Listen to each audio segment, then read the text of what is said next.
with the life of the righteous man is so terrible that even as he talks about it, he is apologizing to the one he's talking to, Socrates.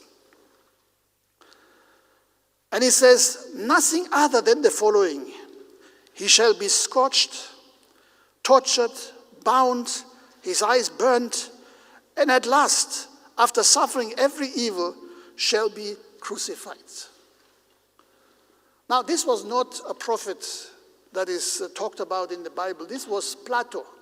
And of course, Plato was one of the philosophers of Greece rather. And he is a well-known writer. And he was able to say something like this. In fact, there are quite a number of other things that are quite noteworthy. You know, in the midst of a place where, you know, there was an inflation of gods, where every other time another god would be invented. But there was a man who was able to see things, who had inspiration from above. And now, Plato lived about 350 years, he was born 428 years before Christ. So he didn't know Christ. He didn't know, most probably, the Old Testament either.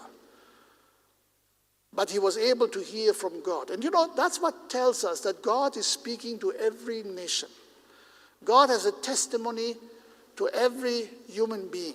The Bible tells us that he speaks to every human being 2 times or 3 times